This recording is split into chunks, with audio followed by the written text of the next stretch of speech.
नमस्कार, मी हेमंत देसाई. मॅक्स महाराष्ट्रामध्ये आपलं मनापासून स्वागत.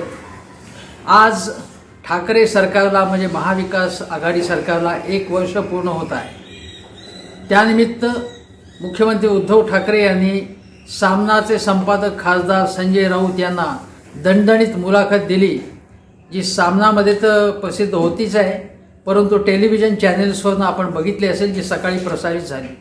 त्या मुलाखतीकडे वळण्यापूर्वी मी एक गोष्ट सांगतो की मला 1 वर्षापूर्वीची घटना आठवते, जेव्हा शिवाजी पार्कवर म्हणजे शिवतीर्थावरती हा शपथविधीचा सोहळा झाला. त्या समारंभास मी स्वतः हजर होतो. अतिशय प्रसन्न अशा प्रकारचं वातावरण होतं, आल्हाददायक वातावरण होतं. महाराष्ट्रामधली अस्थिरता संपुष्टात आली होती. पुन्हा मुंबईमध्ये हा शपथविधी सोहळा जिथे झाला शिवतीर्थावर, शिवसेनेच्या शब्दात सांगायचं तर त्या ठिकाणी मराठी माणसाला एक प्रकारचा आनंद झाला होता. भारतीय जनता पक्ष ज्यांनी त्यांचे 105 आमदार निवडून आल्यानंतर सरकार स्थापन करण्याचा प्रयत्न केला, पण ते स्थापू शकले नाहीत. त्यानंतर जोडतोड की सरकार म्हणजे अजितदादा पवार यांना घेऊन 3 दिवसांचं सरकार देवेंद्र फडणवीस यांनी स्थापन केलं. त्यामुळे केवळ महाराष्ट्रात नाही तर देशभर खळबळ माजली होती. एक प्रकारचा संताप व्यक्त केला जात होता. भारतीय जनता पक्षाने ज्या अजितदादा पवार यांच्या विरुद्ध भ्रष्टाचाराचे आरोप केले होते, पोतेभर पुरावे आपल्याकडे आहेत, बैलगाडीभर पुरावे आपल्याकडे आहेत, असं म्हटलं होतं, त्यांच्याबरोबरच कमळाबाईंनी फुगडी घालायला सुरुवात केली. त्यामुळे लोक संतापले होते.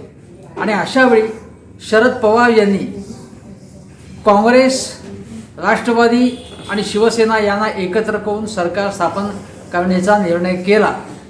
त्यामध्ये उद्धव ठाकरे वाटाघाटी सहभागी होते, अजितदादासुद्धा सहभागी होते. पण वाटाघाटी सुरू असताना अचानकपणे अजितदादा पळाले कुठेतरी आणि रात्रीच्या अंधारात वाटाघाटी त्यांनी फडणवीसांशी केल्या आणि पहाटे सगळ्यांना चकित करून त्यांनी सरकार स्थापन करण्याचा प्रयत्न केला होता. हे जे फंद फितुरीचं विश्वासघाताचं राजकारण महाराष्ट्राला मान्य नव्हतं आणि म्हणून अतिशय आनंद झाला होता महाराष्ट्राला गेल्या वर्षी ठाकरे सरकार स्थापन होत असताना. त्याला वर्षभर पूर्ण झालेले आता. आणि या वर्षभरामध्ये काय काय घडलं ते आपण बघितलं तर 8च दिवसात कणकवली सम्राट, कोकण सम्राट, कोकणचे कार्यसम्राट, मालवण सम्राट हे नारायण राणे यांनी सांगितलं की 8 दिवसातच सांगितलं की हे सरकार लगेच कोसळेल म्हणून. त्यानंतर 3 महिन्यात दुसऱ्या एका नेत्यांनी सांगितलं की हे सरकार कोसळणार आहे म्हणून. त्यानंतर अलीकडच्या काळात जर बघितलं आपण तर प्रवीण दरेकर विधान परिषदेतले नेते त्यांनी सांगितलं की दिवाळीनंतर हे सरकार कोसळणार आहेत. नारायण राणेंनी सांगितलं की दिवाळीनंतर फटाके फुटणार आहेत. त्यानंतर रावसाहेब दानवे म्हणाले की गणित तयार आहे आणि आता लवकरच हे गणित सिद्ध होऊन हे सरकार पडणार आहे आणि थोडक्यामध्ये भारतीय जनता पक्ष स्थानापन्न होणार आहे. हे सरकार अस्थिर करण्याचे सर्व प्रकारचे प्रयत्न केंद्राकडून आणि राज्याकडून झाले. अमित शहा तिथे तयारच होते असे प्रयत्न करायला. आणि महाराष्ट्रात देवेंद्र फडणवीस पुन्हा येईन असे म्हणणारे देवेंद्र फडणवीस ते पुन्हा येऊ न शकल्यामुळे चवताळले होते, खवळले होते, तडफडत होते, जळफळाट होत होता नुसता. पण 1 वर्षामध्ये हे सरकार कितीही अस्थिर करण्याचा प्रयत्न केला तरी सरकार आहे तिथे जागेवरती आहे. आणि या 1 वर्षात या सरकारने काय केलं त्याचा लेखाजोखा आपल्याला मांडायचा आहे. पण त्याचबरोबर जी मुलाखत उद्धव ठाकरे यांनी दिलेली आहे त्याचाही आपल्याला परामर्श या व्हिडिओत घ्यायचा आहे. आणि मी या व्हिडिओचं जे शीर्षक ठेवलं आहे, हे सरकार टिकावं ही मातोश्रीची इच्छा. तुम्हाला माहिती आहे की ही श्रींची इच्छा असं म्हटलं जातं. कुठल्या संदर्भात म्हटलं जातं हे नाटकही प्रसिद्ध आहे, आपल्याला माहिती आहे. अनेक कथा कादंबऱ्यांमध्ये हे शब्द आलेले आहेत. आणि हे सरकार टिकावं ही मातोश्रीची इच्छा आहेच, पण लोकश्री म्हणजे लोकांची सुद्धा ही इच्छा आहे का? हे टिकावं अशी त्यांची इच्छा आहे, पण हे टिकलं तरीसुद्धा त्यांनी चांगला कारभार करावा अशीही लोकांची इच्छा आहे. हे आपण लक्षात घेतलं पाहिजे. यापूर्वी सामनाचे संपादक संजय राऊत यांनी उद्धव ठाकरे यांच्या मुलाखती घेतलेल्या आहेत, या वर्षात सुद्धा घेतल्या आहेत मुलाखती. पण त्या सर्व मुलाखतींपेक्षा ही जी मुलाखत जी आज प्रसारित झाली ती उत्कृष्ट झाली. एक मुलाखत म्हणून सांगतो, पत्रकाराचं काम असतं ते असे प्रश्न विचारण्याचं की ज्यातून काही माहिती मिळेल, ज्यातून काही रिॲक्शन मिळते, आणि अगदी एका बोलीभाषेतल्या शब्दात सांगायचं तर पत्रकाराचं काम हे काड्या करण्याचंच आहे. जेवढ्या तो पत्रकार काड्या करतो त्याच्या माध्यमातून नवीन नवीन माहिती बाहेर येत असते, नवीन नवीन एक्सप्रेशन, मनातल्या भावना बाहेर येत असतात. हे पत्रकाराचं कामच आहे. आणि या मुलाखतीमधनं उद्धव ठाकरे अतिशय खंबीरपणे पुढे आले, त्यांच्या मनातल्या भावना समोर आल्या. या मुलाखतीमध्ये ते काय म्हणाले बघा. सरकारला जनतेचे आशीर्वाद आहेत, ईडी CBIची भीती दाखवता कुणाला, असं ते म्हणाले. म्हणजे आपल्याला माहिती आहे की ईडी CBI या यंत्रणा कशा मागे लागतात. राज ठाकरेंच्या मागे लागल्या होत्या, शरद पवारांच्या मागे लागल्या होत्या. आत्ता ताजी गोष्ट म्हणजे प्रताप सरनाईकांच्या घरावरती छापा पडला आणि त्यांच्याबाबत अनेक प्रकारची माहिती प्रसूत केली होत आहे. त्याच्यातलं खरं खोटं आपल्याला माहिती नाही. जर तथ्य असेल त्याच्यामध्ये तर त्यांना जरूर शासन झालंच पाहिजे. प्रताप सरनाईक असोत, उद्धव ठाकरे असोत, कोणी असो, ज्यांनी काही चूक केली असेल त्याला शासन व्हायला पाहिजे, ही माझी भूमिका आहे. मी ना काँग्रेसच्या, ना राष्ट्रवादीच्या, ना भाजपच्या, ना सेनेच्या बाजूचा आहे. मला जे वाटतं ते मी सांगतो आणि जे लोकांच्या हिताचं आहे असं मला वाटतं त्या पद्धतीने मी बोलत असतो. यामध्ये त्या मुलाखतीत ते म्हणतात उद्धव ठाकरे की सध्या फक्त हात धुतो आहे, जास्त अंगावर याल तर हात धुवून मागे लागेल. काहींना डोक्यांचे विकार झालेत, त्यांच्या उपचार करावे लागतील. मराठी माणसाला गाडून त्यावर कुणालाही नाचता येणार नाही. म्हणजे ईडी आणि CBIची भीती कोणाला दाखवता. तुम्हाला माहिती आहे की किरीट सोमय्या कशा प्रकारचे आरोप करत असतात अधूनमधून. त्यांनी आरोप केले. अन्वय नाईकच्याचं प्रकरण जेव्हा बाहेर आलं त्यावेळी त्यांच्याकडून ठाकरे कुटुंबाने कशी जमीन खरेदी केली असं किरीट सोमय्या म्हणाले. आता जमीन खरेदी केली असेल तर काय त्याच्यात चूक आहे. ती जर अधिकृतपणे खरेदी केली असेल तर त्यात चूक काय ते मला तर काही कळलं नाही. त्यांनी काही चूक असेल, स्वस्तामध्ये जमीन पदरात पाडून घेतली असेल तर तसं सांगावं, तसे पुरावे द्यावेत किंवा कोर्टामध्ये जावं तसं. पण तसं काही न करता पत्रकार परिषद घेऊन आरोप केले जात आहेत. दुसरी गोष्ट, ठाकरे म्हणजे म्हणाले की अशा कुठल्याही चौकशा केल्या किंवा काही धमक्या दिल्या तर आम्ही काही गडबडून जाणार नाही असं ते म्हणाले. आणि ते म्हणाले बघा महत्त्वाचं आहे, मुलाबाळांच्या मागे लागून विकृत आनंद मिळवणाऱ्यांनो, तुम्हालाही कुटुंब मुलं बाळं आहेत हे विसरू नका. म्हणजे या वर्षभरात आदित्य ठाकरे यांच्यावरती वाटेल ते आरोप झाले, त्यापैकी एकही आरोप सिद्ध झाला नाही. आणि हे आरोप भारतीय जनता पक्षाच्या कार्यालयात बसून नारायण राणे यांनी केले. त्यांचे 2 चिरंजीव जे आहेत त्यांनी केलेले आहेत आरोप. आणि हे जे चिरंजीव आहेत त्यांचं कर्तृत्व जगासमोर आहेच. ते कशा प्रकारचे त्यांची व्यक्तिमत्व आहेत, ते कशा प्रकारे बोलत असतात, ते किती सभ्य आहेत, किती सुसंस्कृत आहेत, हे सगळ्या जगाला माहिती आहे. पण त्यांनी आरोप केले त्यांच्यावरती. उद्धव ठाकरे यांची तर लायकी काढली नारायण राणेंनी अनेकदा. त्यांना काय अक्कल आहे. अरे तुरेची भाषा केली त्यांनी, त्यांच्या मुलांनी सुद्धा अशा प्रकारची भाषा केलेली आहे. परंतु उद्धव ठाकरे यांनी संयम ठेवला आहे. उद्धव ठाकरे इथे म्हणतायत की तुम्हालाही मुलाबाळं आहेत, ते नारायण राणेंना सुद्धा उद्देशून म्हणतायत आणि अन्य भारतीय जनता पक्षाच्या नेत्यांना उद्देशून सुद्धा म्हणतायत. मी पुन्हा सांगतो, जे नारायण राणे यांची सगळी कुंडली माझ्याकडे आहे असं देवेंद्र फडणवीस यांनी विधानसभेमध्ये सांगितलं होतं. माझ्याकडे सगळे कागदपत्र आहेत, काढू का तुमच्या भानगडी. तेच नारायण राणे फडणवीस यांच्या मांडीला मांडी लावून बसलेले आहेत आणि नारायण राणे आणि फडणवीस एकमेकाचं स्तुतीस्तवन करत असतात, एकमेकाचा संदर्भ देत असतात, उल्लेख करत असतात. हे आपण लक्षात ठेवा. दुसरी गोष्ट, ते म्हणाले उद्धव ठाकरे, मी शांत संयमी आहे, याचा अर्थ मी काही नामर्द नाही. ज्या पद्धतीने आमच्या कुटुंबियावर हल्ले सुरू आहेत ही पद्धत महाराष्ट्राची नाही. महाराष्ट्राची आहे संस्कृती वेगळी आहे. आणि तुम्ही धुतल्या तांदूळाचे नाही, तुमची खिचडी कशी शिजवायची ते मी सांगू शकतो असं ते म्हणाले. म्हणजे उद्धव ठाकरे अत्यंत आक्रमकपणे बोलले. मी घाबरलेलो नाही आहे, मी संयमी आहे, याचा अर्थ मी बोलचट नाही आहे असं ते सांगितलं. नारायण राणे वारंवार त्यांना या प्रकारचं वक्तव्य करतात की तुमच्या अंगात काय धमक आहे, तुमच्या अंगात ताकद काय. त्यांना जेव्हा ललकारल्यानंतर उद्धव ठाकरे खरोखरीच अत्यंत आक्रमकपणे शिंगावर घ्यायला लागलेले आहे ते लक्षात घ्या. उद्धव ठाकरे यांनी मुलाखतीत सांगितलं की त्यांच्याकडे जर सूडचक्र असेल तर माझ्याकडे सुदर्शन चक्र आहे, आम्ही सुद्धा तुमच्या मागे लागू शकतो असं त्यांनी सांगितलेलं आहे. माझ्या मते हा जो सुडाचा प्रवास आहे, मग तो भारतीय जनता पक्षाने केलेला असो किंवा शिवसेनेने केला असो, तो सुडाचा प्रवास असा असता कामा नये.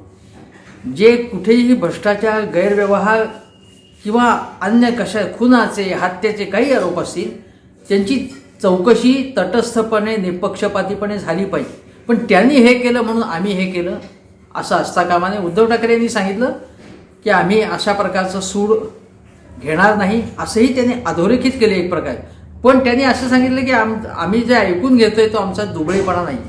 त्यांनी चांगल्या प्रकारे त्यांनी वाजवलेलं आहे आणि हे वाजवण्याची सुद्धा आवश्यकता होती. दुसरी गोष्ट म्हणजे उद्धव ठाकरे म्हणाले की आमचं जे 3 पक्षांचं सरकार आहे ते देवेंद्र फडणवीस वारंवार म्हणत होते की बघा 3 चाकांची रिक्षा आहे, वेगवेगळ्या दिशांना जाते आहे, म्हणजे ती अडखळत स्वतःच्याच विसंगतींमुळे ती पडेल, म्हणजे हे सरकार पूर्णपणे अपयशी होईल.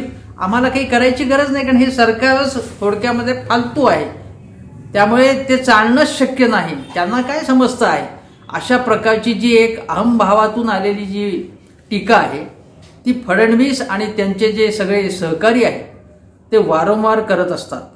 परंतु तरीसुद्धा 1 वर्षाचं सरकार चाललं ना. काय म्हणत होते, थोड्या दिवसामध्ये हे सरकार कोसळणार, तसं काही झालं नाही.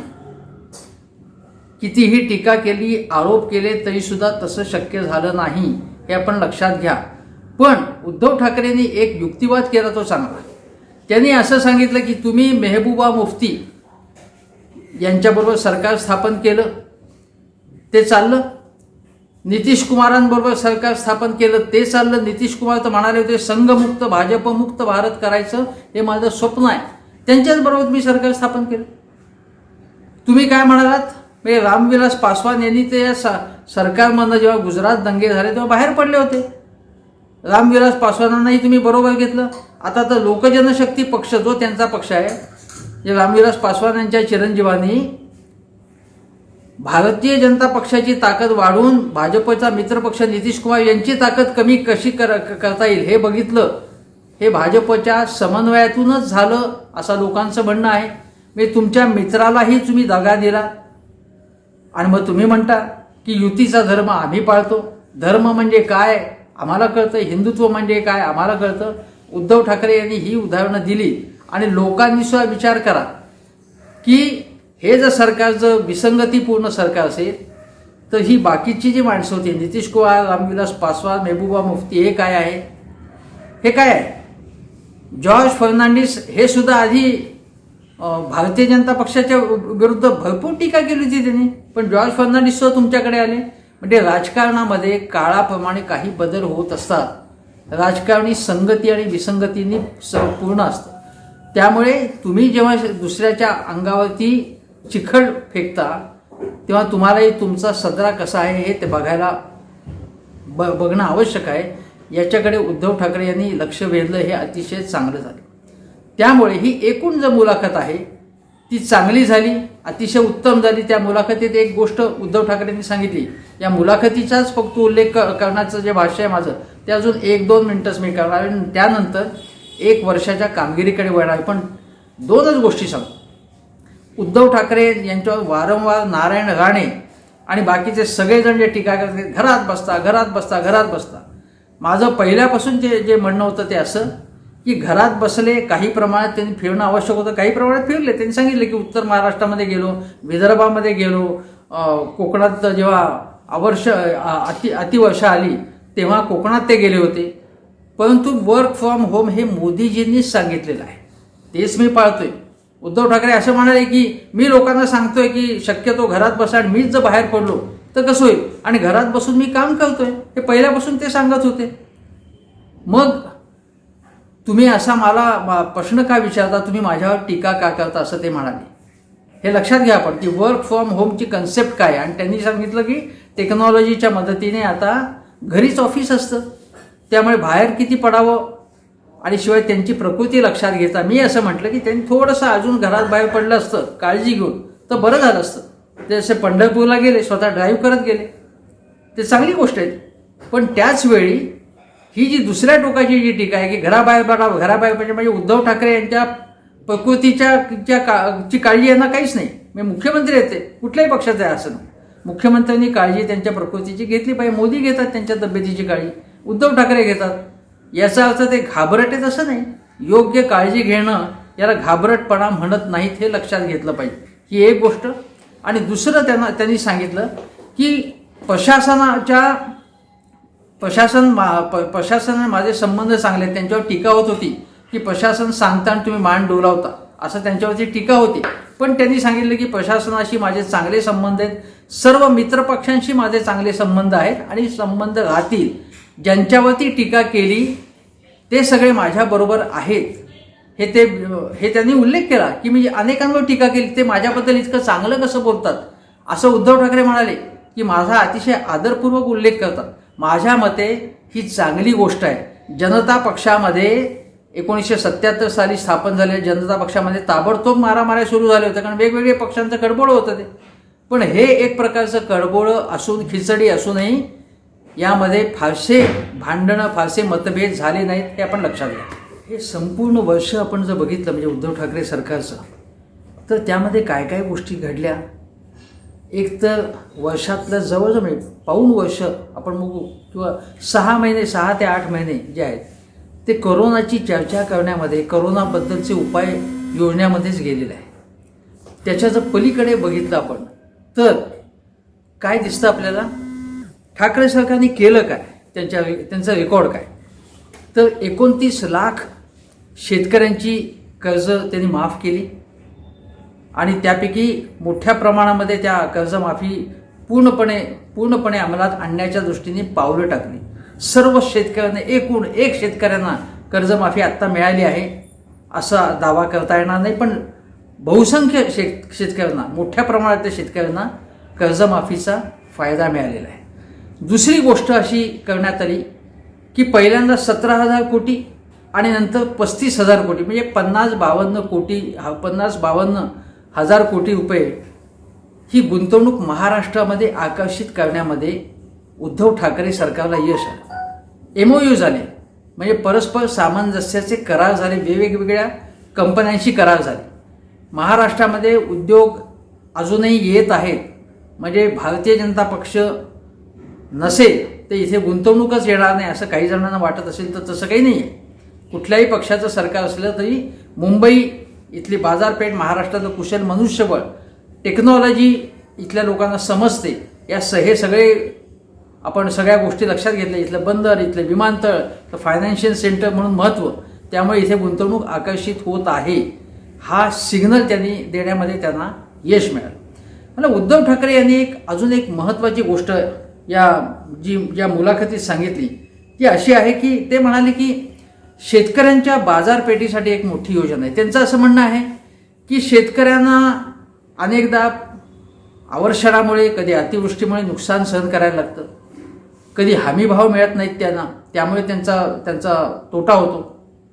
अशा वेळी ते म्हणाले की शेतकऱ्यांना असा आम्ही सल्ला देणार आहोत, अशा प्रकारची योजना बनवणार आहोत की कुठल्या पिकाला बाजारपेठ आहे, कोणती पिकं घ्यावीत ज्याच्यामध्ये पैसा मिळेल चांगला, याचा सल्ला आम्ही त्यांना योग्य प्रकारे देऊ, त्यांना त्याबाबत मदत करू, सहकार्य करू, शेतकऱ्यांचे ग्रुप स्थापन करू आणि त्यांना त्यांच्या प्रॉडक्ट्स म्हणजे शेतीमालाचं मार्केटिंग चांगल्या प्रकारे करता यावं म्हणून त्यांना सर्व प्रकारची मदत देऊ आम्ही. कृषी बाजारपेठ विकसित करण्यासाठी प्रयत्न करू आम्ही. असं वेगवेगळे त्यांनी गोष्टी सांगितल्या आणि त्यासंबंधीची जी योजना आहे ती आता मूर्त स्वरूपात येत आहे. ते म्हणाले की कोणत्या पिकाला जास्त मागणी आहे, त्याला बी बियाणं द्यायचं, कोणत्या हवामानात ते होतं, कोणत्या जमिनीत ते उगवतं, असे एक विभागवार करायचं, ठरवायचं आणि त्याला मार्केटिंगची आणि बाजारपेठेची सुविधा द्यायची. चांगली गोष्ट आहे. माझ्या मते शिवसेनेकडे नेतृत्व आहे. शिवसेना अशा प्रकारे काही पॉझिटिव्ह विचार करते, विकासाचा विचार करते, शिवसेनेकडे नेतृत्व आहे, ही चांगली गोष्ट आहे.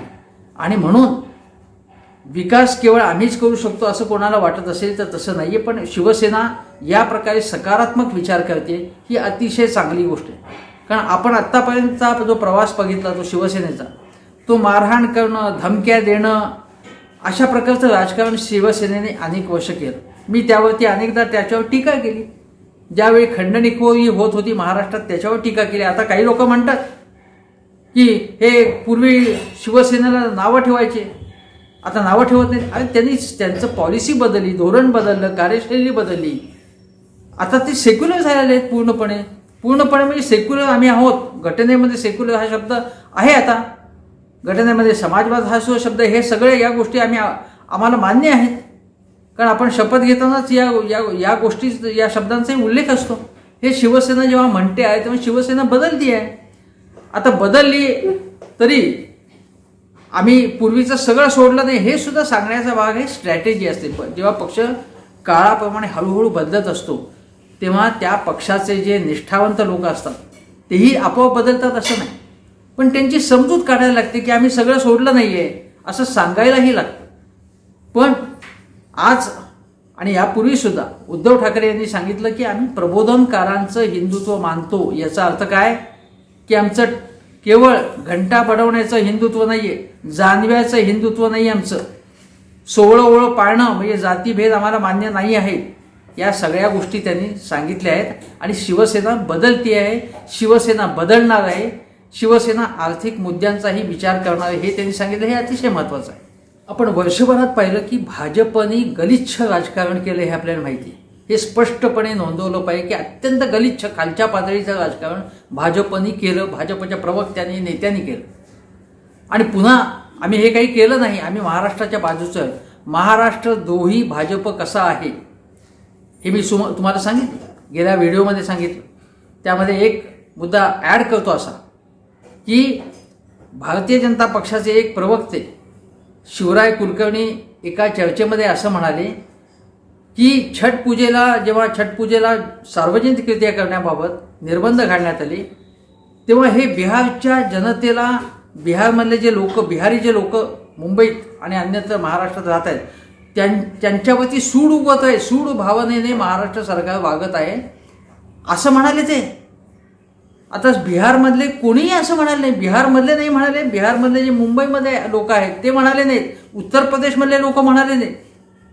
त्यामुळे हे महाराष्ट्रातले हे जे काही लोक आहेत अशा प्रकारचे प्रवक्ते हे मराठी भय्ये आहेत की नाही, भय्ये आहेत का, त्यांचं वकीलपत्र घेत आहेत. आणि जे खरे भय्ये आहेत, खरे आपण ज्याला भय्ये म्हणतो, आपण भय्ये हे शब्द न वापरता बिहारी जनता जी आहे त्याच्याबद्दल आपण अनादर कुठल्याही प्रकारचा करत नाही. त्यांनाही वेगवेगळे त्यांचे सण समारंभ करण्याचा, सोहळे करण्याचा अधिकार आहे. पण कोरोनामुळे निर्बंध घातले होते आणि त्यामुळे निर्बंध घातल्यावर बिहारी लोकांवरती अन्याय आहे असं जे खोटारडेपणे छाती पिटत होते त्यांच्यावरती त्यांना सुनावण्याचीच गरज होती. मी गेल्या व्हिडिओमध्ये आणि या व्हिडिओत पुन्हा सांगतो की हे अतिशय चुकीचं होतं. दुसरी गोष्ट अशी की सुशांतच्या प्रकरणामध्ये ठाकरे कुटुंबावरती जे व्यक्तिगत आरोप झाले त्यामध्ये 80,000 फेक अकाउंट्स काढण्यात आले. यूट्यूबवर तर तुम्ही बघितलं की कोणी सोम्या गोम्या उत्तर प्रदेश, बिहार किंवा अन्य देशातल्या कुठल्याही ठिकाणचं असेल, इंग्रजीतले, हिंदीमधले असे असंख्य व्हिडिओ यूट्यूबवरती अचानकपणे अवतरले. आणि इतक्या महाराष्ट्राबाहेरच्या लोकांनी अचानकपणे महाराष्ट्रात इतका रस निर्माण झाला. अचानकपणे यूट्यूबवरती व्हिडिओ काढण्यात आले आणि त्यामध्ये वाटेल ते आरोप केले जात होते की सुशांतच्या तथाकथित म्हणतो मी ती हत्याच झाली असं कोणीही म्हटलं नाही, आत्महत्याच आहे असं सगळ्यांनी सांगितलेलं आहे. पण ती हत्या आहे आणि त्याच्यामध्ये आदित्य ठाकरे यांचं नाव गोळण्याचा प्रयत्न या यूट्यूबच्या माध्यमातून करण्यात आला. यूट्यूबमधल्या व्हिडिओच्या माध्यमातून, असंख्य फेक अकाउंट्सच्या माध्यमातून महाराष्ट्र पोलीस त्याचा शोध घेत आहेत आता. आणि शोध घेऊन या लोकांना शासन झालं पाहिजे. मी मगाशी म्हणलं की आदित्य ठाकरे किंवा कोणीही त्याच्यामध्ये इन्व्हॉल्व असेल कुठल्याही चुकीच्या गोष्टीमध्ये तर त्यांना शासन झालं पाहिजे. पण कुठलाही पुरावा नसताना वाटेल ते आरोप केले जात होते त्याबाबत, हे आपण लक्षात घ्या. अर्णब गोस्वामी अभिव्यक्ती स्वातंत्र्यावरती गदा आणली गेली, पण अर्णब गोस्वामी कित्येक दिवस 24 तास त्यांच्या वाहिनीवरनं उद्धव ठाकरे, महाविकास आघाडी सरकार, शरद पवार यांच्यावरती वाटेल तशा प्रकारचं बोललं जात होतं. अनेक दिवस उद्धव ठाकरे शांत राहिले. त्याच्यानंतर उद्धव ठाकरे सरकारने अर्णब गोस्वामीवरती कारवाई केली. आता ही ज्या प्रकारची कारवाई केली ती योग्य का अयोग्य हा चर्चेचा मुद्दा आहे.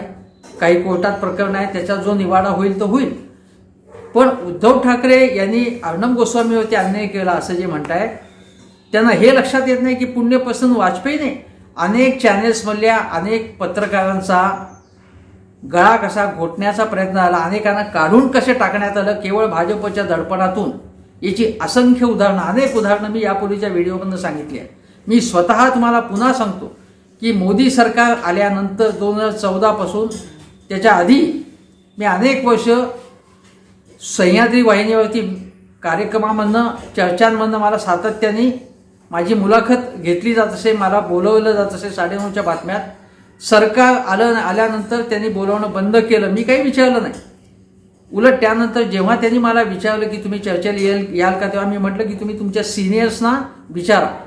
आणि त्या सगळ्या प्रोड्युसर्सनी तिथल्या काही लोकांनी मला खाजगीत सांगितलं की दिल्लीवरनं फतवा आलेला आहे की तुम्ही भाजपवरती टीका करता म्हणून तुम्हाला बोलवण्यात येणार नाही. हे माझं मी स्वतः उदाहरण सांगतो. अनेक चॅनेल्सचे संपादक त्याला काढून टाकण्यात आलं किंवा ते जावे असं वातावरण निर्माण करण्यात आलं. आता याच्याबद्दल काहीही बोलायचं नाही. NDTVवरती कशा प्रकारे चौकशा लावण्यात आल्या, वायाला कसा त्रास देण्यात आला, कितीतरी वेबसाईट्स असतील, चॅनेल्स असतील, वर्तमानपत्र असतील, यांचा मी उल्लेख करू शकतो. पालघरचाही मुद्दा असा आहे की पालघरमध्ये जे साधूंची हत्या झाली तो मुद्दा राष्ट्रीय करण्याचा प्रयत्न झाला, कशी बोंबाबोंब करण्यात आली त्याबाबतचं महाराष्ट्र पोलिसांनी काम सुरू केले. अनेकांना अटका झालेल्या आहेत, पण महाराष्ट्र पोलीस काहीच करत नाही. आणि उत्तर प्रदेश आणि कर्नाटकमध्ये जे साधूंच्या हत्या झाल्या त्याबद्दल काय. तेव्हा हे जे सगळे मुद्दे आहेत ते आपल्याला ते बोलावेच लागतील. उद्धव ठाकरे सुद्धा बोलत असतील तर ती चांगली गोष्ट आहे. पण एक लक्षात घ्या की शेजारी कर्नाटकचं सरकार जे आहे, तिथे काँग्रेसचं जे सरकार, म्हणजे काँग्रेस आणि देवेगौडा यांच्या पक्षाचं सरकार, ते यशस्वीरित्या म्हणजे बंडखोरी, फोडाफोडी करून भाजपने फोडून दाखवलं. राजस्थानमधलं सरकार पाडण्याचा प्रयत्न झाला, ते यशस्वी झालं नाही. पण मध्य प्रदेशचं सरकार काँग्रेसचं पाडून दाखवलं फोडाफोडी करून भाजपने, ज्योतिरादित्य शिंदेनं. पण महाविकास आघाडीचं सरकार फोडण्यामध्ये एका वर्षात त्यांना यश आलं नाही. उद्धव ठाकरे यांचं हे यश आहे असं मी स्पष्टपणे म्हणेन. ठाकरे सरकारचा जमा खर्च मांडताना एक लक्षात घेतलं पाहिजे की अजितदादा पवार यांनी बजेट मांडलं, पण कोरोनामुळे ते बजेटचं काही राहिलं नाही. म्हणजे बजेट ज्या प्रकारचं होतं त्याचं सगळं स्वरूपच बदललं, कारण मोठ्या प्रमाणावरती सार्वजनिक आरोग्यावरती खर्च करावा लागला. त्यामुळे या सरकारची मर्यादा, त्यांच्याकडे निधी नाहीत हे स्पष्ट आहे. अनेक राज्यांकडे निधी नाही आहे. पण आजही फडणवीस काहीही म्हणत असले की सर्व निधी केंद्राने दिलेला आहे. वेगवेगळ्या योजनांमधला निधी दिलेला आहे, GSTचा सुद्धा वाटा दिलेला आहे. पण हे संपूर्ण खोटं आहे. आजही 35,000 कोटींपेक्षा अधिक, 35,000 ते 38,000 कोटी इतके GSTची थकबाकी आपल्याकडे, म्हणजे आपल्याला मिळाले नाही, आपल्या हक्काचे पैसे मिळाले नाही. त्यामुळे निधीची कमतरता या सरकारला भासते. ती मर्यादा आहे. 3 पक्षाचं सरकार असल्यामुळे सगळं सांभाळून काम करावं लागतं, सहकार्याने सलोख्याने काम करावं लागतं. ते करण्यामध्ये उद्धव ठाकरे यशस्वी झाले. कुठेही थोडंफार कटुता, काही एकमेकाच्या विरुद्ध स्टेटमेंट्स काढणं, या गोष्टी होतात. काही बाबतीत चुकासुद्धा झाल्या. म्हणजे विजेचा जो प्रश्न हाताळण्यामध्ये, म्हणजे ज्या प्रकारे नितीन राऊत यांनी वक्तव्य केलं त्यामुळे जो गोंधळ उडाला ते चुकीचं होतं. आणि त्यामुळे विजेचा प्रश्न अधिक चांगल्या प्रकारे हाताळणं आवश्यक होतं. काही प्रमाणामध्ये ग्राहकांवरती अन्याय झाला असं आहेच, तर तो दूर ज्या पद्धतीने व्हायला पाहिजे झपाट्याने, तो दूर बिलांच्या बाबतचा अन्याय दूर व्हायलाच पाहिजे. उद्धव ठाकरे सरकार त्यामध्ये कमी पडलं आहे हे लक्षात घ्या. दुसरी गोष्ट कोरोनाची. कोरोना जो आहे, कोरोनाचं प्रमाण महाराष्ट्रामध्ये देशामधला एक अग्रेसर राज्य, पण महाराष्ट्रातच जास्त प्रमाणात झालं. तो का झाला, विशेषतः मुंबईची घनता, लोकसंख्येची घनता वगैरे हे सगळे मुद्दे चर्चेत येऊन गेलेले आहेत. त्यामुळे मोठ्या प्रमाणात महाराष्ट्रात होणं हे स्वाभाविक आहे. भाजपचं सरकार असतं तरी सुद्धा झालं असतं. पण कोरोनाच्या बाबत सुद्धा म्हणजे डॉक्टर्सचं आणि 2 एकूण तज्ज्ञांच्या समित्या नेमल्या, त्यांच्या सल्ल्याप्रमाणे गोष्टी करण्याचा प्रयत्न झाला. पण तरीसुद्धा प्रशासकीय यंत्रणेमध्ये अनेक त्रुटी दिसल्या, त्या दिसून आल्या. प्रशासनाची जी तत्परता दाखवायला पाहिजे होती ती दाखवली गेली नाही. त्यामुळे आज अनेक दुर्दैवी घटना महाराष्ट्रात घडल्या.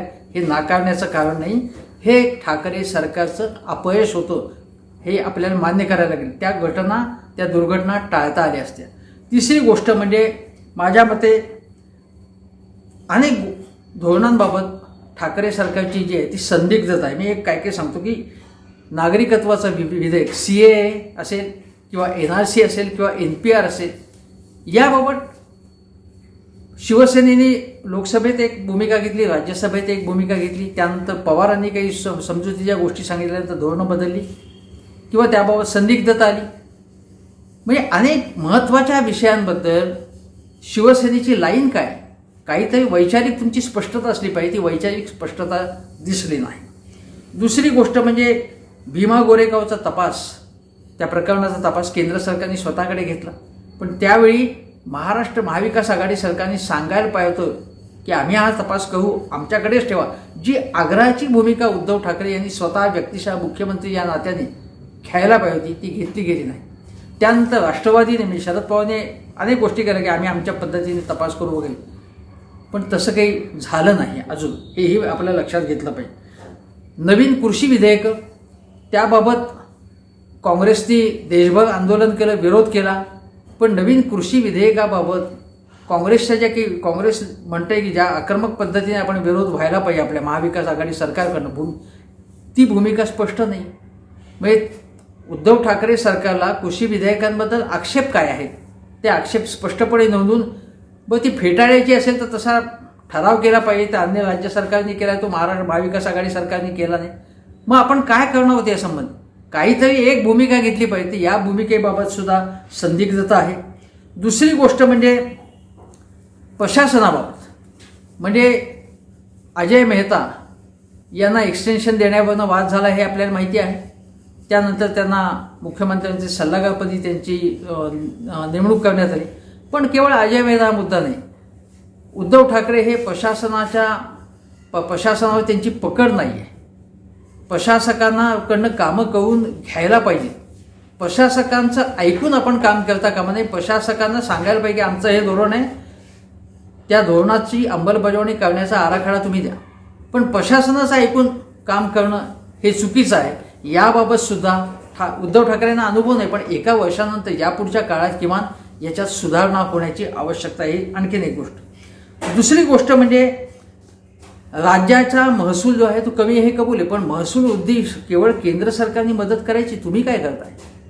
मग तुम्ही कर्ज उभारणी करू शकता, पण त्या पलीकडे राज्य सरकारच्या अनेक मालमत्ता ज्या आहेत, ज्या बिल्डिंग्स असतील, ज्या जमिनी असतील किंवा सरकारी उपक्रम असतील, त्याची किफायतशीरपणे त्याचा वापर तरी झाला पाहिजे. नाही ते त्याची विक्री केली पाहिजे काही प्रमाणात, ज्याचा काही नुसते पडून आहेत. त्याचा मालमत्तेचा वापर करून कसा आपण फायदा मिळवावा, त्यातनं कसं उत्पन्न वाढवावं, उत्पन्न वाढवण्याचे नवे स्रोत कोणते, नवीन टॅक्सेस कोणते हे करायचे, आपल्या मालमत्तांची विक्री करून उत्पन्न कसं वाढवायचं याचा विचार ठाकरे सरकारने नीट केला नाही. त्यासंबंधी समिती नेमली असेल, पण त्या समितीचं काय झालं पुढे मला माहीत नाही. पुढे आलेलं नाही, त्याची अंमलबजावणी नाही, हेही म्हणायला लागेल. दुसरी गोष्ट अशी की या ठाकरे सरकारचं ची निम्मी अधिक शक्ती ही भाजपनी त्यांना कामच करून दिलं नाही. खरं आहे हे सरकार पडणारे, नंतर वेगवेगळे आरोप करायचे. मग पालघर असेल, सुशांत असेल, रिया चक्रवर्ती असेल, कंगना राणावतचं प्रकरण असेल. उद्धव ठाकरे या मुलाखतीत ते म्हणाले काय म्हणजे कंगना राणावत आणि चंद्रकांत दादा पाटील म्हणाले की शरद पवारांबद्दल ते छोटा नेता आहे, त्यांचा अभ्यास कमी आहे. तर अशा याच्यावरती उद्धव ठाकरेंनी जे एक्सप्रेशन दिलं तर अतिशय चांगले की काय याची चर्चा करायची, यांची थोडक्यात यांची पात्रता काय, यांची उंची किती आहे, अशा प्रकारची प्रतिक्रिया दिली. ते योग्यच आहे, अतिशय चांगल्या प्रकारची प्रतिक्रिया त्यांनी दिली. कारण या अशा काही अनेक भंपक टीकेला किंवा भंपक नेत्यांच्या बेजबाबदार वक्तव्यांना प्रत्येक वेळी प्रतिसाद द्यायला पाहिजे असं नाही. ज्या पद्धतीने त्यांनी प्रतिसाद दिला ते योग्य आहे. पण त्या पलीकडे म्हणायचं तर देवेंद्र फडणवीस यांच्यावर मी कितीही टीका केली तरी त्यांच्या म्हणून विकासाच्या काही संकल्पना होत्या. उदाहरणार्थ समृद्धी महामार्गाची कल्पना त्यांची, ती कल्पना त्यांनी अंमलात आणली. अंमलात आणण्याच्या दिशेने खूप त्यांनी प्रयत्न केले, धडपड केली. मोदीजींचा जर आपण विचार केला देशा पातळीवरती, मोदीजींच्या धोरणांचा, विचारसरणीचा मी विरोधक असलो तरी त्यांना लोकांनी पुन्हा का निवडून दिलं की त्यांनी अनेक कल्याणकारी योजना सुरू केल्या, त्या राबवून दाखवल्या, यशस्वीपणे राबवून दाखवल्या. लोक काही वेडे नाहीत पुन्हा त्यांना निवडून द्यायला. त्यामध्ये त्यांची कल्पकता सुद्धा दिसली. राजकारण करण्याची कल्पना, प्रशासनाकडनं काम करून घेण्याची कल्पना, नवीन योजना मांडून आकर्षक शब्दामध्ये पेश करण्यामध्ये, आणि उज्ज्वला योजना असेल, कितीतरी योजनांचा उल्लेख करता येईल. तशा प्रकारची जी व्हिजन आहे, म्हणजे कल्याणकारी योजना असतील, विकासाचे प्रकल्प नवे सुरू करणं, त्याबाबत तशी व्हिजन महाविकास आघाडी सरकारची व्हिजन काय की येत्या 5 वर्षामध्ये महाराष्ट्राचा कायाकल्प करण्याची व्हिजन काय आमची. केवळ भाजपला तुम्ही त्यांच्या प्रश्नांना उत्तरं देत तुमची अधिक शक्ती जात असेल, ठीक आहे, मी मगाशी उल्लेख केला. पण केवळ आम्ही कशी स्मार्ट पद्धतीने त्यांना उत्तरं दिली, बघा भाजपवाल्यांना कसं गप्प बसून, हे ठीक आहे राजकारण. त्या पलीकडे सर्वसामान्य लोकांच्या हिताच्या दृष्टीने शेती असेल, उद्योगधंदा असेल, सेवा क्षेत्र असेल, शिक्षण असेल, रोजगार असेल. मोदीजींनी रोजगार दिला नाही, मोदीजींवर टीका तुम्ही करा, पण तुम्ही काय केलं हे लोक विचारतील ना. तुमची व्हिजन काय, तुमचा पर्स्पेक्टिव्ह काय राज्याकडे बघण्याचा, हे बघतील. आणि म्हणून महाविकास आघाडी सरकारकडनं त्या प्रकारची अपेक्षा आहे. केवळ तुम्ही सरकार चालवलं, व्यवस्थित चालवलं, गाडा चालू आहे, आपलं गाडी चालू आहे, पण ती गाडी चालू आहे याच्यातनं महाराष्ट्राचा गाडा जो अडचणीमध्ये आला आहे, आपत्तीत आला आहे, तो पुढे जाईल का. हे रथचक्र जे अडकलं आहे ते रथचक्र पुढे जाईल का, हा खरा सवाल आहे. सुदर्शन चक्र तुमच्याकडे आहे, पण अर्थचक्र जे उतलेलं आहे ते गाडा तुम्ही सुरळीत कराल का. महाराष्ट्राला देशात नव्हे जगात सगळ्यात पुढे नेण्याचं स्वप्न तुमचं असेल, ठीक आहे, पण स्वप्नाची पूर्ती कशी करणार याचा आराखडा तुम्ही लोकांपुढे ठेवला पाहिजे. केवळ भाजप आणि सेना यांची जी प्रश्नोत्तरं आहे ती बघून लोकांचं ते मनोरंजन होईल काही क्षण, पण पोट भरणार नाही. लोकांच्या पोटाचे, रोजगाराचे, विकासाचे प्रश्न, विषमतेचे प्रश्न हाताळले पाहिजेत. आणि त्याबाबत उद्धव ठाकरे सरकारला आता हे कोरोना कमी झाला, याच्या पुढच्या काळामध्ये जाब विचारावा लागेल, प्रश्नांना उत्तरं द्यावी लागतील त्यांना. तेव्हा उद्धव ठाकरे हे लक्षात घ्या, तुम्ही 1 वर्ष व्यवस्थित काम केलं, पण केवळ व्यवस्थित काम करून चांगलं नाही, चांगलं काम करून तुम्ही दाखवाल अशी अपेक्षा आहे. ही अपेक्षा व्यक्त करून तुम्हाला शुभेच्छा देऊन आता मी असं म्हणतो की ही जी आहे गोष्ट सगळी ही आता मी इथे थांबवतो. पण सरकार चालवणं ही केवळ मातोश्रींचीच इच्छा राहता कामा नये, ही लोकांना सुद्धा वाटलं पाहिजे की हेच सरकार कायम राहिलं पाहिजे असं मी पुन्हा म्हणतो. त्यासाठी शुभेच्छा देतो आणि इथेच थांबतो. नमस्कार.